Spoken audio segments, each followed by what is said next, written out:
The trippers, the grasshoppers, the hip ones, all gathered in secrecy and flying high as a kite. Forget it, man, and get with the countdown. Shake this square world and blast off for Kicksville. Welcome to Hanging Loose, a disc golf podcast, hosted by Shanked DG and Spicy Boy. Today's guest, Herniated Disc Golf. Welcome to Hanging Loose Podcast. My name is Shank DG. With me as always, Spicy Boy DG. Wow, I just told you last week I wasn't going to do that regular, and then I did. Gonna make that exact comment. You're also wearing my shirt. Yeah, our shirt. Our shirt. I ship it to you every week. Our It's shirt your week with only, it. not RV3. Not RV3. Thanks for that. Thanks for that intro, though. Oh man, it has been a day. Yes. So let's start off by thanking Great Lakes Disc. Thank you for supporting the podcast. Use code Hanging Loose, as it says at the bottom of the screen, for 10% off your order. I know they just announced. Oh God, Brian just told me he had a bunch of cool stuff that came in, and I can't remember what it was because I'm a horrible person. This week, don't use code Hanging Loose. Use code Taylor. Support. Oh yeah, Luke Taylor kicking ass at Worlds for kicking ass at Worlds, and get him a bit of change. Give him your tax money. So yeah, absolutely. Also, I would like to publicly apologize to RV3 and Shank for being late. We were having discussions on the phone, my sister and I, about my mom, and I told them the conversation topic was, you can't call them that anymore, Mom. And so I was late in trying to rectify a few social situations, so I apologize. Oh, that's all right. I remember 2008 when Obama won and my grandma being very angry. Oh God. Yeah, it's a little alarming, some of the things that our elders think. The greatest generation, right? Yeah, the greatest. They have the largest thesaurus for what to call other groups of people. Shoot. Worlds is over, so we're super topical because this will come out nearly a full week after Worlds started. Yeah. So let's talk about that. We're as on time as I was today. We actually were talking about it in our disc golf group chat. How if you had taken me back to Evelina missing 4-foot putts and been like, she's gonna be a world champion in less than 2 years, I'd have been like, you're full of shit, dude. I genuinely wonder if Macbeth giving her the putting tips after whatever tournament that was last year genuinely helped, because it seems like since then she hasn't had any, like, she's won more than he has. Used to have it's very true. It seems like she used to have putting clips go like whatever viral means in disc golf, where of her just like airballing 5-footers back to back, you know. Yeah. I feel like that hasn't really happened much. I mean, to be fair, I didn't watch all of Worlds. I watched a couple rounds through Jomez, but I'll catch up on the full thing before too long. But how do you feel about Isaac Robinson being 2-time back-to-back world champion? I'm stoked for him. I don't know if it's true or not, but I saw an updated version of his logo that I think is badass.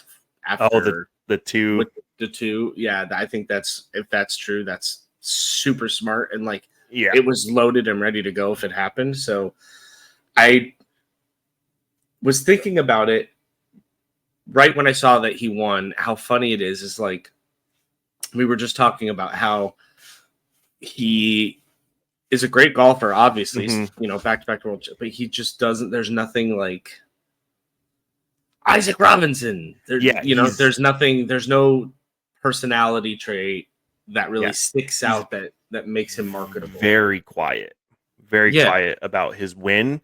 I mean, the most emotion I saw from his, minus like the ceremony, right, when they bombard them after the final putt with the trophy and the cameras and stuff, but him walking down 18th fairway and like finding his dad in the crowd and just giving like a little eyebrow wiggle, like, I did it.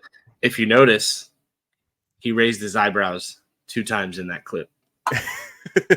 You think he only did it once last year? Yeah, he's like, this year's. But so I was talking to RV3 about it before the show, but I don't, like you said, I'm very happy for Isaac Robinson. Right. And I think it solidifies him as a very good professional disc golfer. But it feels weird to me, and it almost devalues what I think of the World Championship. Because how does Isaac Robinson not win at all this year? Barely even place. I mean, hell, his brother almost did better than him this year. And then come and then stomp on the field in the World Championships for back-to-back wins. I mean, last year he had a couple tour wins. I want to say one, maybe two tour wins last year. Mm-hmm. And then coming up to win Worlds makes sense. You know, he was kind of gearing up through the season. He had good placements, couple wins, all that stuff. And then show up to Worlds, game time win. This year he's been largely quiet. No finishes to really of note that I can think of. And then he wins Worlds again. Like, congrats to him, sure, but it just feels very strange to me. Well, I look at it this way. In my opinion, the most the most exciting World Championships I can remember is 2021. James Conrad. Yes. I mean, what has he won? No, and I think his one win made me more excited for Worlds than I'd ever been. So, like, yeah. There was also something magical. I mean, clearly it's the holy shot, right? Right. Like, something magical about that. And like, even that, it was the holy shot and then Macbeth threw out of bounds in the playoff for him to solidify that win. Right. He's a world champion, but is he a world champion? I believe he's a world champion. He won the tournament, but like, in my mind, it's kind of silly to discredit one. Like, if the holy shot doesn't happen at Worlds, it's like, wow, what a good shot. That's a great point. You know what I mean? If the holy shot happens at Ledgestone or the Glow or Jonesboro, it's like, man, what a crazy good shot that was. But yeah, it'll just go in another YouTube compilation and not be its own. Yeah, but it was a Worlds, and I think that's a great point. I don't want to discredit Isaac Robinson by any stretch of the imagination. No, not at all. Right, like, for him to come out and wire to wire win is incredible. Without a sidearm too. Like, right, another world champion that hasn't won a ton with no sidearm. I mean, that's a little strange, you know? Right. And obviously we saw clip after clip after clip of rollaway after rollaway after rollaway. And I think some people are just kind of quiet. They don't really want to cause a big stink. They're not outward about certain issues or things. And not that he has to be, but I think that's just how he prefers to be. Yeah. In an individual sport like this, you look for big personalities. Of course. Right? Like I'm teeing up RV3 for a clip here, but another round shared a clip of Isaac Robinson after round 4 of him staying after by himself and nailing 40 putts. Just round is over by himself, not realizing he's being filmed. He's just there putting. Like, there's got to be something to say about the work ethic there, and he knew he was going to win, right? Like, he was calm, collected the whole time. People say he was lucky, but as lucky as anyone else, you know? Yeah, I mean, a certain percentage of everyone's disc golf game is luck. You know, are you going to get that kick? You know, whatever. But when I saw that clip of Isaac, it very much gave me personally, anytime you hear anyone, and I'm not making this comparison, so I don't want to hear it. I'm just saying this is what it reminded me of. Anytime you hear anyone talk about, oh, I was a member of the Lakers, and I was going to outwork Kobe Bryant. I was going to show, no matter what time I got there, he was already there. And that's very much the energy I got from Isaac. Yes. Being in the lead after 4 rounds at Worlds and still being like, you know what, I'm going to go can. 100 putts just to make sure that nothing happens. So I don't Katrina Allen 7 putt during the last round and lose fucking, I mean, I don't know. 100%. You guys know 100%. How I feel about Cat Allen, but I think we're all there. I still have that tweet bookmarked of her missing the island at Jonesboro. I want to say it was like 5 times where she just kept throwing in the water. Yeah. And it's refusing to lay up, but no, 100%. And like, it feels weird. Congrats to Isaac Robinson, obviously. Back-to-back champs is, I mean, RV3 said this before the show as well, that he's the first back-to-back champion since Ricky. Oh, wow. Which is, I mean, to some may be obvious, but if I had to guess just based on feel, I would have said Macbeth. But he would have, How you doing? Just ghost in the shell here. He's like, I'll be right back, but I'm going to be way back. It's obviously the dude plays a solid game of disc golf. I think he's just kind of a muted personality, and that's not a negative thing. It's difficult for his sponsors to be like, you just won, what are you going to do? And he's like, well, I'm going to go make 40 putts now. Okay. And you're like, okay. Well, I also think I may be wrong in this opinion, but I also don't think Macbeth has a huge personality. He gets fired up when he's doing well, but in terms of interviews and on-course demeanor, he's not energetic. I mean, there's always the clips of him, nailing that huge putt, and he's like, right. But other than that, I think he's got that star power where it's like, oh, he's cold, like he's right. He's got ice in his veins, that kind of thing. But badass. I was thinking of Macbeth prior to this conversation, and he's also very, muted most of the time, but he can at least talk shit. Like I've heard him where he's like, until they prove other, kind of what Paige Pierce used to say, until somebody knocks me off, I'm the target. I'm the person you're coming for. Isaac doesn't do that. Yeah. He's like, hey, hope you're having a good day. And you're like, what the fuck? Are we competitors? Right. And that's not a discredit to him, but it's sure.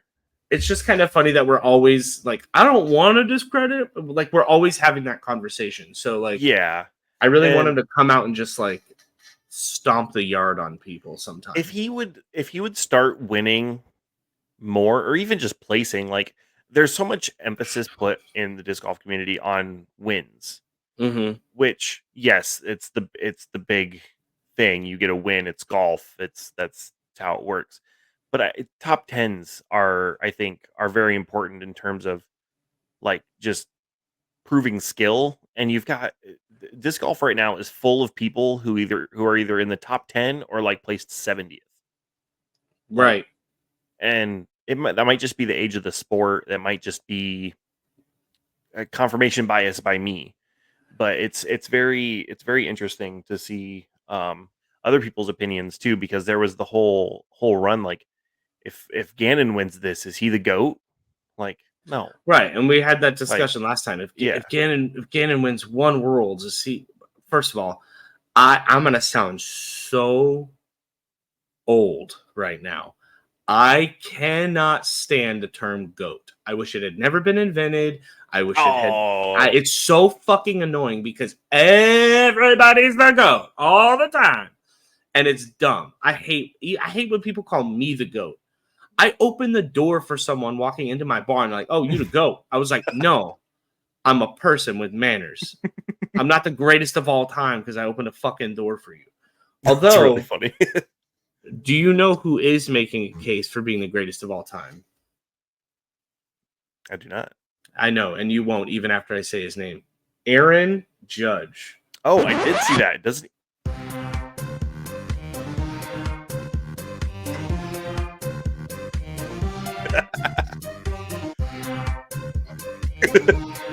Ladies and gentlemen, welcome to Real Spicy.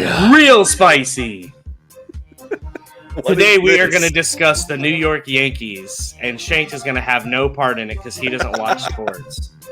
As a Red Sox fan, this is hard for me to be my very first conversation ever, but I'm excited. How you feel about them Yankees there, RV3? I know Dumpster Fire was here last week. We've had a few interactions on Twitter. I'm sorry, I stop the music. Here's the thing. Aaron Judge is magical. He's magnificent. He's an MVP of all MVPs. If Barry Bonds wasn't a dirty, dirty cheater, he would have broke his record too. And nobody can tell me, and I tweeted this out, so if you read this, I'm sorry, but you cannot tell me that there's ever been a better baseball player than Aaron Judge. It's not possible. Did you see the catch, the home run he robbed last night? Are you kidding me? And then threw the guy out. It's a double play, robbed a home run. It's insane. It's absolutely insane. So, counterpoint, I've seen plenty of people rob home runs. That was the base runner's fault that he got out, not Aaron Judge's fault, because the base runner was being bad. He still had to make the throw, and the throw was on a dime. Well, he threw to a cutoff man who then threw to first and got him out. It wasn't his throw. His throw was on a dime. He was perfect. What do you mean? It was a perfect relay.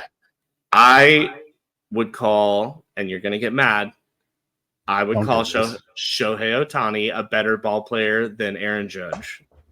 Okay. Is Shohei Ohtani a better baseball player than Aaron Judge? Yes. No. Yes. And I'll tell you why. It's just you want Aaron Judge.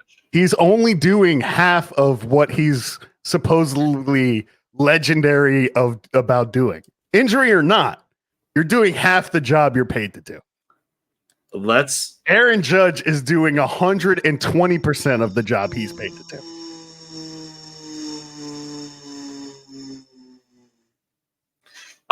Disagree. I think Ohtani right now, because he's injured, yes, is only doing half, but there's never been another player who's gotten Tommy John surgery and then been like, yeah, I'll just hit dingers this season instead of throw strikeouts. That's true. I think if Judge gets fan, Tommy John, I think Judge sits out for his entire recovery period. As a baseball fan, you can't knock Ohtani, right? Because you're right. He's doing something that we've never seen. You know who else is doing something we've never seen? Aaron Judge. Debatable. I've never seen it. Who have you seen hit home runs like that? Who have you seen just carry an entire team like Aaron Judge is doing right now? This season. Barry and Bonds. Last season. Barry Bonds. Cheater. Doesn't matter. Still got to hit the ball. Doesn't matter how many steroids you take. Doesn't matter. That discounts the whole thing. I mean, I get what you're saying, but until Aaron Judge hits 74 home runs in a season, then you can't say he's doing things we've never seen, because we have seen it. Even Roger Maris, even Mickey Mantle have hit 50-plus home runs in a season, and that was with less games. So I'm not discrediting Aaron Judge. He's having a hell of a season, but he's the best baseball player I've ever seen. Period. Stop. He's the best baseball player I've ever seen. I've seen Aaron Judge make errors. Sure. I mean, everybody does. It's baseball. Sure. Right. But I don't know. I think what Ohtani is doing as a two-way player is so far and away above. You couldn't take the best hitter in the game today, Aaron Judge, and put him on the mound and have him throwing 98, 99 miles an hour and striking people out. You're right. But if you take the pitching away from Ohtani, like we have this year, he's still crushing home runs. He's still contributing, and he should be sitting. But he's not. If you've ever watched any documentaries on him, he does not sit. That man is always baseballing. I've watched. I'm sure we watched the same one. I'm not trying to take anything away from Shohei, because you're absolutely right. and he deserved every penny he got from the Dodgers, even though they're going to spread it across like 25 million years. I am not. That's he's the new Bobby great, Bonilla, right? Yeah, right. exactly. But I've never. I don't. You don't see. I don't see Shohei East Coast time zone. Like, and maybe that's part of it, and maybe it's part of the fact that I watch/listen to every Yankee game all season long. Right, And you sure, hear there's a little every homer. Judge dinger. Right. I'm sure there's a good bit of homer bias here, but when you look at the entire body of work, the man's never won a championship. He's been the captain for a year and a little bit. And when you look at that in the scheme of baseball totality and what I have seen in my 34 years of watching baseball, not that 30 years, let's call it 30 years. I've not seen a better baseball player than Aaron Judge. I 100% think that's East Coast. I call it exposure bias. Yes, like there's possible. it happens to me all the time where I'm like, this is the greatest song. How come nobody listens to it? I'm like, because I'm the only one fucking listening to it. And I think so. Judge is at 51 dingers, right? Yeah, unless he hit one since I've been on the podcast. And Shohei, recovering from Tommy John surgery, is at 41. Yeah, that's if Judge has 10 more. Right. If we reverse the roles and we put Aaron Judge in recovering from Tommy John surgery, I don't think he hits 41 dingers. I don't. And it's not even just about hitting them; it's how he hits them. Yeah, he's towering mammoth moonshots. Absolutely demolish a baseball. Him, Soto, and Giancarlo going back to back to back. If there's three players who are going to go back to back to back, it's going to be those three. God. Yeah. Poor Shanked is just so bummed right now. We've been planning this for a while. Help. He's doing that to himself. I'm not even doing that. That's funny because I wanted to do that. Yeah, I agree. Aaron Judge, and like I said, for me as a diehard Red Sox fan to be able, and I almost wore my hat on this podcast because it matches the shirt and I didn't, to be able to say respectfully, Aaron Judge is, and Is he a first ballot Hall of Famer right now? I say if he continues 2 more seasons, he doesn't necessarily need this output because this output is egregious. But if he has 2 more seasons where he stays healthy and he plays at the level that he's playing at, yes, first ballot Hall of Famer. Not yet for me. Okay. Not yet. And I would say the same for Shohei. Shohei Ohtani is a very... He has to do what he's doing at the plate this year and have an insane Cy Young level pitching year for me to not for me to fully buy in because obviously he's doing both anyway, right? But if he ever put together those 2 kind of avenues and was able to do both at that level, because when he was pitching and hitting, like he was a good pitcher, but he's not like Garrett Cole, Justin Verlander a couple years ago. I don't know. I think not that his last season. We didn't see that yet. I think there's obviously a huge potential for us to see that, but we didn't see that yet. And I think once we see that, because I'm confident that we will. Once we see that, it's a completely different story. I think he was heavily tainted by the whole betting thing, and I still don't think the full truth is ever going to come out about that because it was very over quickly because he's MLB's golden boy. Oh, when you make that much money, you could pay somebody off to not be betting on stuff.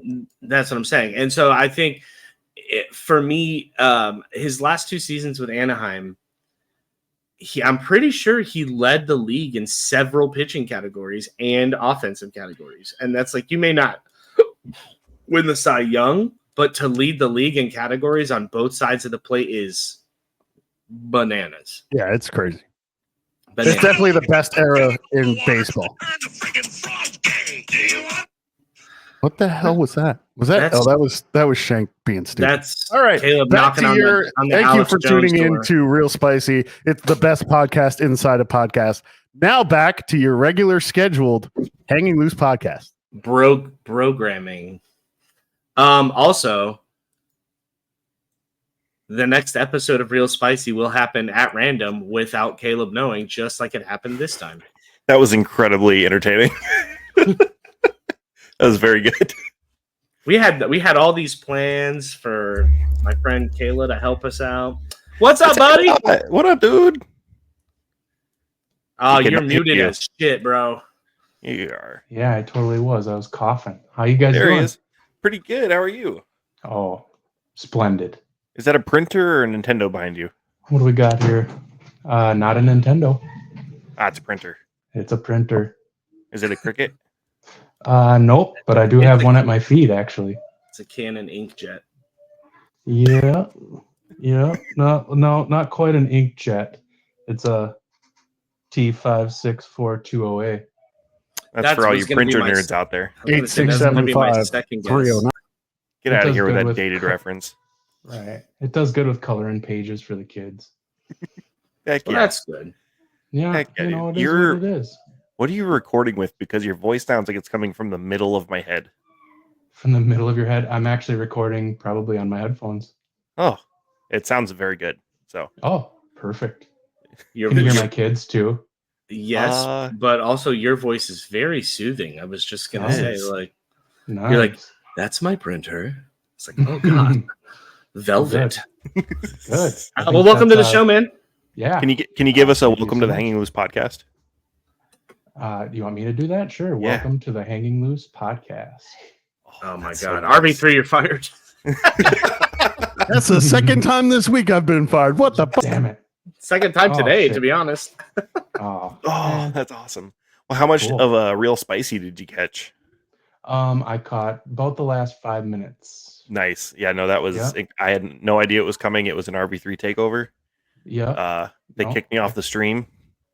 I caught I a started lot of crap playing- about the Yankees and Started playing Alex Jones clips. I don't know what to do with myself. And the first Yeah, thing I that's noticed okay. when you joined was your twins tattoo. So Yeah, shit. And then I pop into Yankees talk too, which is not favorable. I don't see. I'm We normally love not a the Yankees Twins. guy. We Yeah. love the Twins. The Twins are great. Just yeah. Clip that. Handing you 4 or 5 straight series without a win. I mean, All right. it's not getting swept by the D-backs. Thanks, Red Yeah. Sox. So- Yeah, but they ended our year like I think it was 5 times in a row with sweeps. Mm. Welcome to Hanging Loose, the baseball podcast. Yeah. Right? We can be done with that part. Oh, so my second question, besides the printer / Nintendo, what are those discs behind you, and why are they framed? Oh, these are my I put them behind me just for the ambiance of everything. They're probably my, I don't know, best ones. I guess I got my first Ace disc, this yarn. Ooh, I got nice. this Tatar signed Grace that's like pristine. A Gannon Burr rare PA3 over here, and a John Luke Picard Berg over my shoulder. Nice. Jean-Luc Picard Berg. I love that. Jean-Luc. Let's Let's get this in here. do you know who that is, Caleb? I do not. Oh, is that a Star Trek thing? Patrick Stewart from Star Trek Deep Right. Space. Gotcha. As Next generation. Locutus when he turns into a Borg. The And they- Borg, the Berg. Oh, Borg. I think that one is Star Trek Insurrection. I think Star the Trek. movie. January it's a 6th. fantastic movie. Oh yeah, it's the good Insurrection. The good insurrection. Doomsday shirt. You're a. Give us an intro to himself. Well, right now, I guess I'm back on the prepper team because I didn't hold up my weight. Much like Chandler Kramer in my social media, I got demoted. I was on the Survivor team where they were sending me free discs all year, all their new molds. But How'd you I get guess demoted? within- I I just wasn't added to the Survivor team in Oh, year okay. 3, So it's just a which was selection fine. thing. I didn't do a whole lot that year. I'm Gotcha. always injured, so That's fair. Yeah, you're selectively ambidextrous, right? yep. I guess that's kind of new, but That's like you know, spicy, selectively ambidextrous. I was just gonna say we're Yeah. buddies in that regard. right. So all three of us are at least 50% lefty. Okay, well that's good. It's pretty cool. It's my lefty works pretty good, but my righty's not far off. You kind of got to be ambidextrous a little bit growing up as a lefty, so it That's works okay. as I would agree with you. I can't relate, but it would have made life a lot easier. Yeah, like I So- still can't cut like a scissors with my left because I've only had right-handed scissors. I was gonna ask you, what's the most frustrating lefty item that you can think Oh. of that other people wouldn't guess? I know my answer every time. It's usually scissors. Scissors, yeah. Yeah, you don't run into too many left-handed items. You Or- must have one that you do. Ice though. cream scoops. Can opener. Can opener, yep. Ice cream scoops Oh. are the worst because that little like flipper on the side The little Yeah. button, yeah. is on the wrong side for a lefty, so you have to use it right-handed, or you have to like knife hold it and like scoop. Sure. So, And little known I- fact about me, I Right. actually write with my left hand, but I play disc golf and baseball and everything righty. I don't know. Do you Can't throw open it. That's right-hand wild. backhand? Yeah. But do you swing a bat right-handed as well? Yeah. So could you also swing a bat left-handed? Yeah. That's so interesting. Yeah, I Almost was, every person you see that can throw like righty backhand, lefty forehand, or vice versa. Sorry, I just punched my mic because I was pretending to throw forehand. It's a baseball thing because the backhand is the opposite-handed baseball swing. How did we get back to baseball? Yeah, I don't know. You did it. sometimes damn it it. just permeates your life. But I was born. I right-handed. I kick with my right foot, but I use a fork with my left hand. I use scissors with my right hand. I throw right hand backhand because it's a lefty swing, but I can also throw. It sounds like we're a bunch of fucked up people. I think, which is that's the best kind Well, of label. it sounds you like can have. all of you are talented, and if you were to cut off my right arm, I probably wouldn't notice. So Probably I don't know. it is my right side of my body is useless. we beat you to death with it. I use the gas pedal in my car with my right foot. That's about it. Yeah, I don't know. It's not too bad. I kind of enjoy it. I don't have a working left shoulder, so I guess I'm willing to do it. It gives me a little something, but at the same time, it doesn't give you everything you want. Fair play. It's just not right, but it is what it is. So for the people listening to this, all Mhm. like 100 of you, who are you? I assume at least half know you because they're from Twitter, but give Yeah. us a little intro. Well, I guess I'm from Wisconsin. I'm a dad. I'm coming up on 40. Wow, would not have Let's see. guessed. Yeah, I'm 38. I've been playing since about 2000 ish, but about 20 of those years were just spent dicking off in the woods, mostly, the things we all did when we were kids. I joined a league, I guess it was 2021, just a couple weeks before the Holy Shot. Nice. And I kind of started figuring something out after a couple weeks, and that shot happened, and I was watching live, and kind of sparked my curiosity for it all. So I started playing league every week, and did that for a couple of years. Started playing some PDGA events, MA4. I haven't won one yet, but podiumed a couple times, and ratings coming up from 800 up closer to 850 now, so that's good. Heck yeah. Yeah, I don't know. Yeah. It's just something I love to do, and No, that's enough it. to hurt myself a bunch, and and still play through it, and yeah, I don't know. That's exactly what this podcast is. So it's Yep. three of us Yep. that are just good enough to be dangerous to ourselves and others. Yep. Sure. Yeah. And our cameras if we're throwing directly at them. Mm-hmm. Still such a cool clip. Yeah. So for my experience, you dyed my sick ass pyro, Yep. which is still in the bag. Will never leave the bag as long as it's Okay. not lost. I think Good. it's. I was gonna I say, think is it- that one of the ones? A lot of people have been losing my discs lately that I dyed for them. I didn't remember if that one was. I'm glad you still got it. That Yeah, orange nope. and I still blue got that one. I did lose one of them. I can't remember what it was. I also have a Doomsday. No, it's not an apocalypse. What is that? Is it a dystopia? Yeah, the dystopia I got from Yeah. you. That Yep. thing. Big props to Doomsday. Really good disc. Yeah. I haven't the tried thing a is ton of their sweet. stuff. I've tried their depth charge, the weird ones. I guess they're all Yeah. kind of weird, but Yeah, those are kind of wacky. um, But But yeah, yeah. that dystopia is sweet. It's just domier and hell, and oh, it so glides. domey. It's like it could almost be a 7 glide if there was going to be one. I think a river is one too, but Yeah, I think so. yeah. Oh, So yeah, wait. yeah. I hate It's just to kind of go ahead. keep bombing you with questions, but Please do. That's what he's you're here for. one of the more interesting people Sure. on disc golf Twitter. You have your own body ranch, is what you call it, right? Oh yeah. Yep. So tell us I a got- little bit about your home course, literally. Well, it's not that big. It's it's an acre and a half. So from one end to the other, it's probably 260-ish, and then it's about, I would say, 200 wide. Okay. But I was able to make a square, my house in the middle, with the deck. You toss out to a corner, and then you kind of can go all the way around and back. And I made a nice 9 holes. Nice. The shortest is 135, and the longest is 235.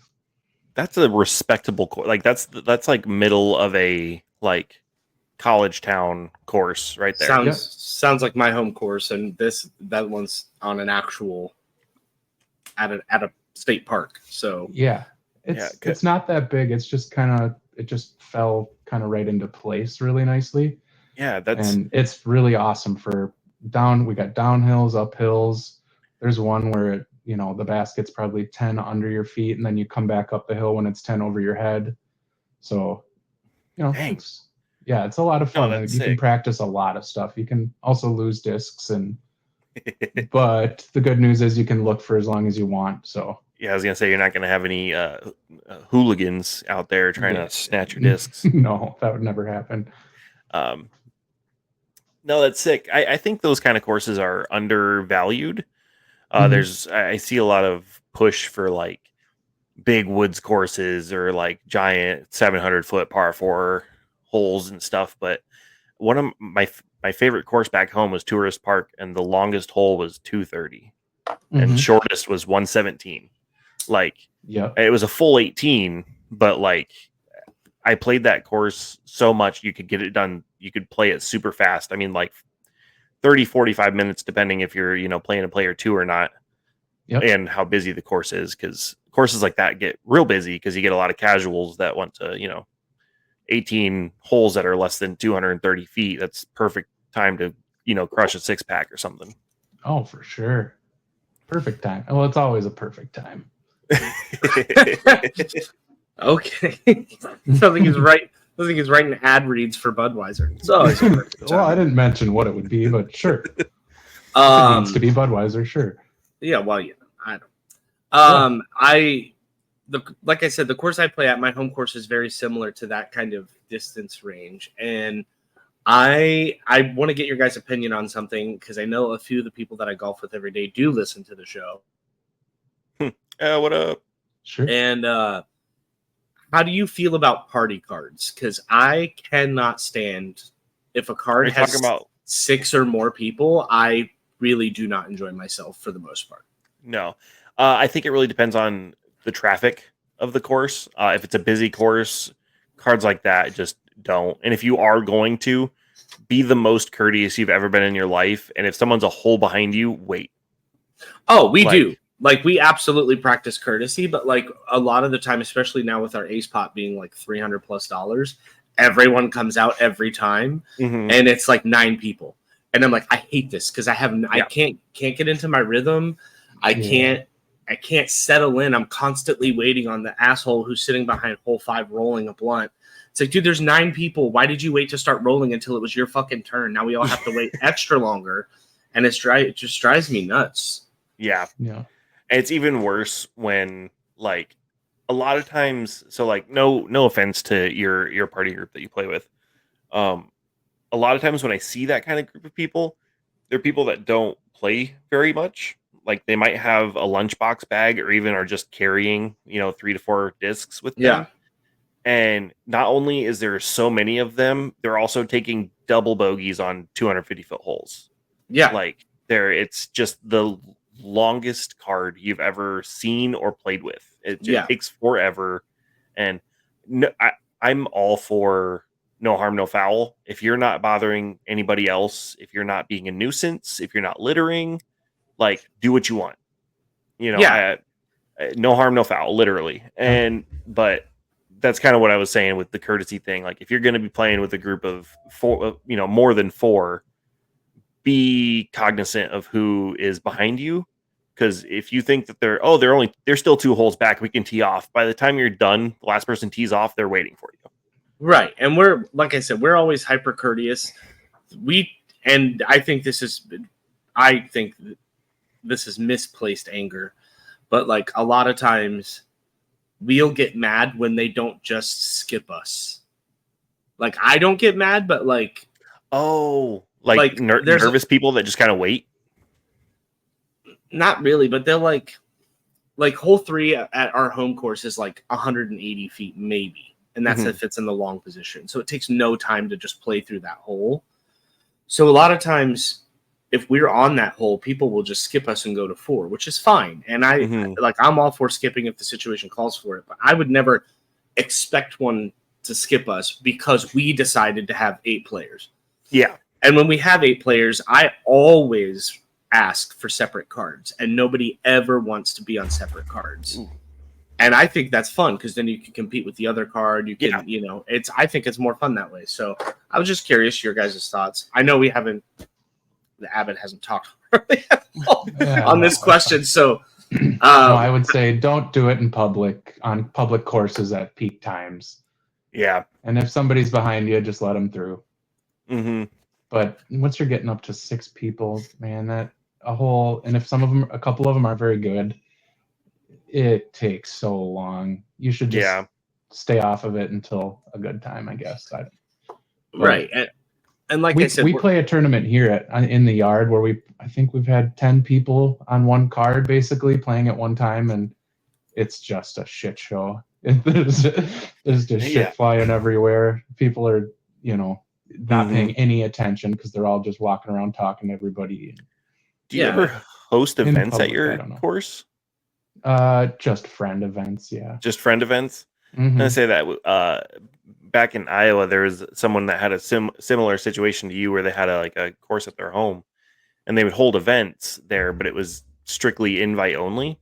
Mm-hmm. And I never got a chance to get out there, but that seems like a really fun way to do it. Damn, sucks not being one of the cool kids, huh? It does, man. I'm no, when I'm around normal people that aren't behind a screen, I'm a nervous wreck. So yeah. But no, speaking of party cards, as you were saying, I think I talked about this on the podcast months ago at this point. But we played a charity event. It wasn't sanctioned or anything, but at that course I was talking about, Tourist, the little short one. And 18 holes and 100 people signed up. And so each card had I want to say at least six people on it. Gross. And it was 18 holes, tiny course. I mean, fairways pretty much crossed each other. Absolute chaos. And that discs flying every which direction. There was an old guy. I wish I could remember his name. I can't for some reason. But he actually got hit twice that day. Wow. Sucks to suck. And he's when I say old, he was 80. Not 60. Not now I feel bad. Yeah, he got hit in the head and then the shoulder. Oh no. And he was fine. Jeez. But just absolute chaos. So yeah, if you're gonna do party cards, just be as courteous as you think you. more courteous than you yeah. think is necessary. Try not to whack people. Geez. Yeah. Do you Or guys if you want to whack people, ask them nicely. Yeah. or pay them if you have to? Yeah. Listen, anytime anybody's asked me to never mind. Yeah, we knew where that was headed.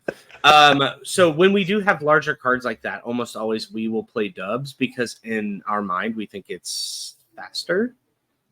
Do you think dubs goes faster than, because it's always best shot dubs? Do you think it goes any quicker than singles?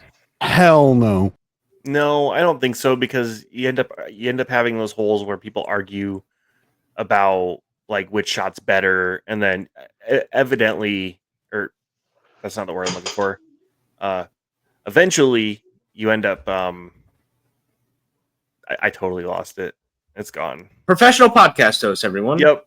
Oh man, it left me. Yeah, it just, for me, it's my group's always like, oh, dubs is quicker. And I'm like, it's not though, because you're throwing the same amount of shots. Yeah. Well, you know. Yeah. I don't know. I feel like I rush my shots a little more in dubs. Yeah, or you get more aggressive in someone, and then you end up having to look for discs because you're like, oh, well, you laid up, so I'm going to take this Simon line, and then 5 minutes later, after crawling out of the woods. Yeah, especially right now in Phoenix, because we can only play after dark still, because it's still a million damn degrees.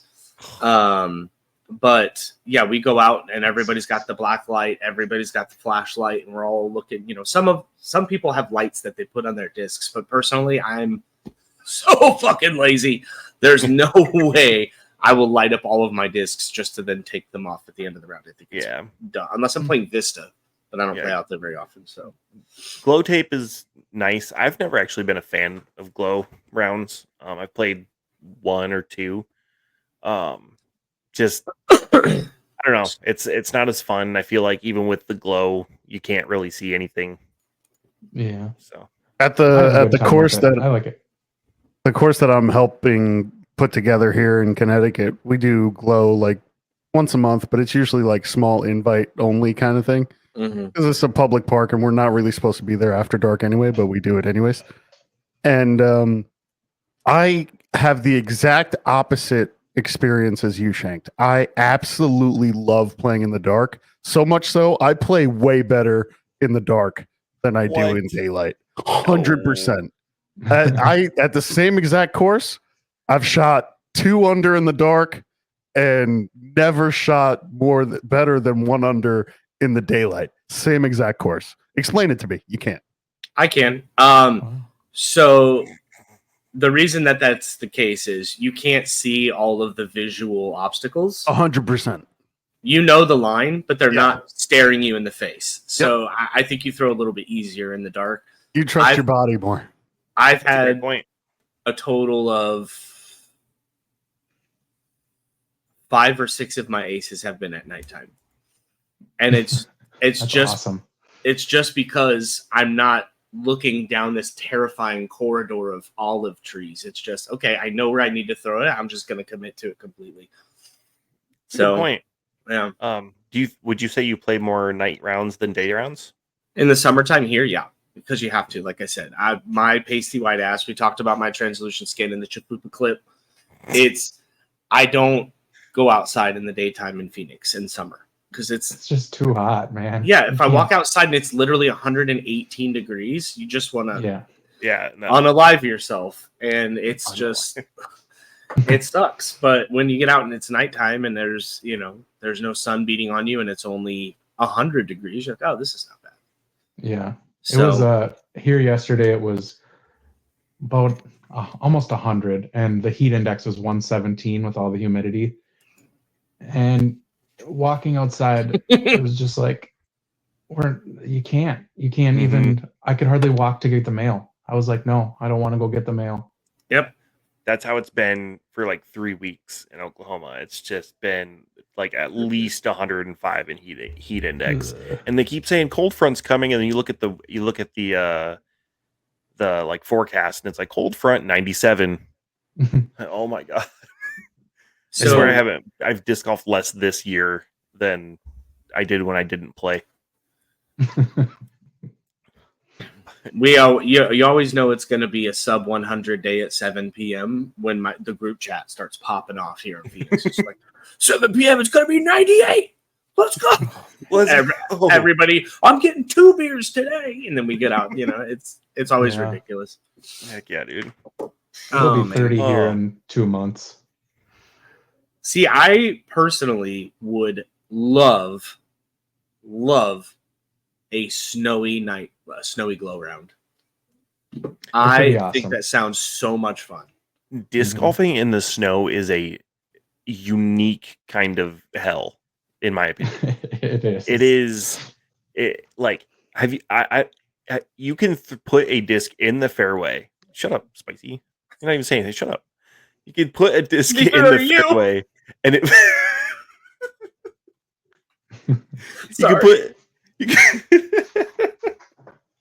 You can put a disc in the fairway, and it will disappear. Like the only object in the world, yards. or that. It's the only object in the world that will knife perfectly into the snow and not leave a trace. It is insane. I see some people play with ribbons. Do you guys do that? I have. I don't think I did it right. They fell off immediately. Nope. I usually play here, so if the disc is lost, I'll just find it after the snow melts. Oh, sorry. One of my favorite things you've done, your Christmas tree bit, where you throw your Christmas tree in your backyard. You want to talk about that a little bit? Well, I couldn't talk about it much last year because we never got enough snow. But for the last 2 years, I guess it's only been 2. The first year we were able and had a ton of snow it was New Year's. We had probably 3 feet of snow standing outside. And I plopped the tree down in the deck and told, Twitter that if they guessed, whoever the closest was to guess when the tree would topple, that they would get a free dyed disc. And I got probably 20 people at least on it. Dude, and I think it was more than that, wasn't it? Frickin' ever. It was quite a few. It was a lot. Yeah. I remember that first year, it would get so close to being gone, and then you get dumped on again. Yeah. I wanted it gone so bad. And I don't think it fell over until like early April, something like that. It's like, geez, man. Yeah, it's such a fun bit. People get so invested. Yeah. And then last year we got nothing. Like I never would have been able to stand it up. So yeah. No, but this year we'll do it again. I got a feeling it'll be another snowy year, but who knows? Year. Yeah. It could be none. It could be 60. Wisconsin? Yep. Yeah. Yep, right by the Twin Cities. I'm only about 45 minutes away. I can hear it in your accent. Oh yeah. He's like, cool. I fucking hate when people say that. No. I don't. Charming. I know I have some of it, but no, it's not like the Fargo deal. Yeah.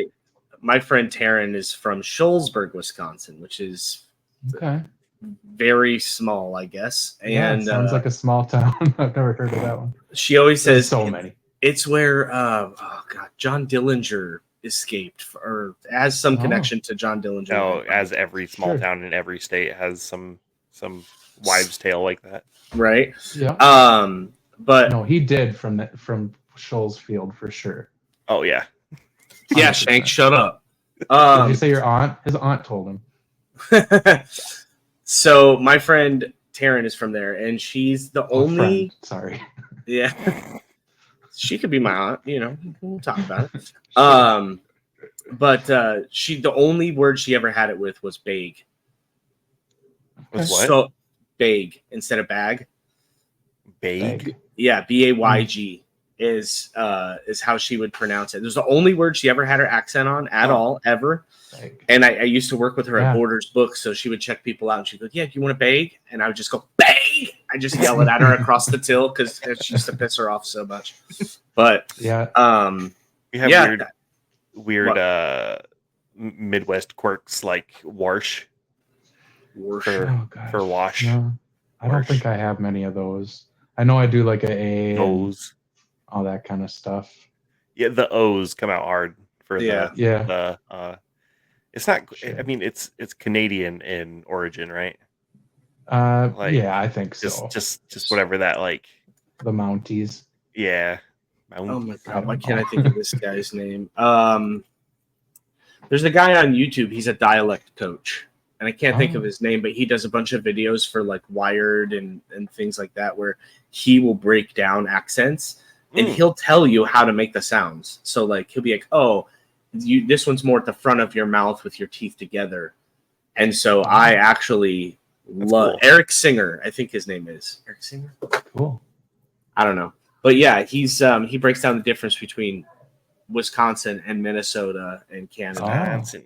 Wisconsin. Yeah, there's some differences when I came to Wisconsin for sure. I mean, it's only Wisconsin. 45 minutes, but the Twin Cities are a whole different animal compared to where I live. It feels like you're in the middle of nowhere where I am. Yeah. The same thing happens in New York too, by the way. Like Long Island versus Staten Island versus Brooklyn versus Queens. Like it's all a little bit different. And you can tell. Oh yeah, Oh, his name 100%. is Eric Singer. I was right. Eric Singer is the drummer for Kiss as well, so I was a little confused. Nailed it. But yeah, his Cool. videos on YouTube are some of my favorites to watch because I love language.